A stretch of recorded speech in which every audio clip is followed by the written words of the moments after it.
Voices of Today presents The Book of Job, King James Version, narrated by Sarah Bacaller and Denis Daly, with foreword by Stephen Kirkpatrick.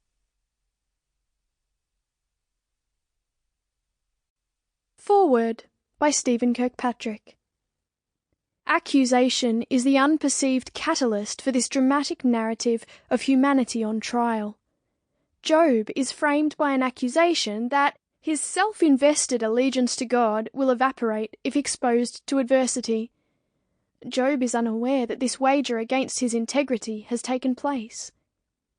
Having endured intense and variegated psychological and physical suffering, Job nevertheless retains a steadfast belief in his innocence.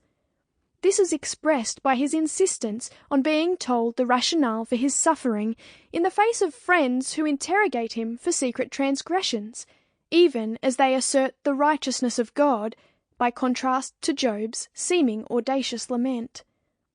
The story of Job concludes enigmatically, without any explanation for Job, other than an overwhelming and irrefutable display of life's complexity. The presumptive theological posturing of Job's friends is answered emphatically by the restoration of Job's dignity, so affirming his unswerving faith, while Job remains unaware of the wager made with his life. The perplexity pervading this scene is perennial within the diverse trials of humanity, and is replicated in the innocence of numerous people who believe, frequently in the face of questioning, while their trials are played out in a seeming wager behind their backs.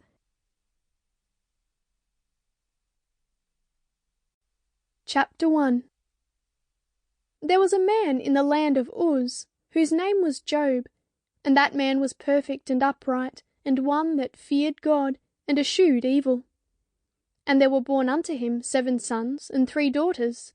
His substance was also 7,000 sheep, and 3,000 camels, and 500 yoke of oxen, and 500 she-asses, and a very great household, so that this man was the greatest of all the men of the east.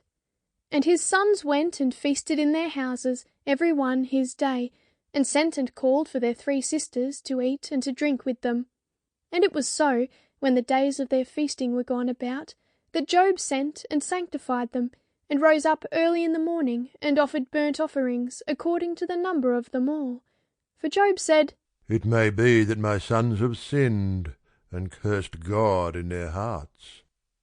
Thus did Job continually. Now there was a day when the sons of God came to present themselves before the Lord, and Satan came also among them. And the Lord said unto Satan, Whence comest thou? Then Satan answered the Lord, and said, From going to and fro in the earth, and from walking up and down in it. And the Lord said unto Satan, Hast thou considered my servant Job, that there is none like him in the earth, a perfect and upright man, one that feareth God, and escheweth evil? Then Satan answered the Lord, and said, Doth Job fear God for naught? Hast thou not made an hedge about him, and about his house, and about all that he hath on every side? Thou hast blessed the work of his hands, and his substance is increased in the land. But put forth thine hand now, and touch all that he hath, and he will curse thee to thy face.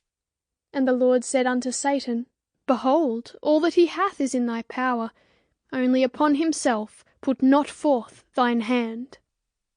So Satan went forth from the presence of the Lord.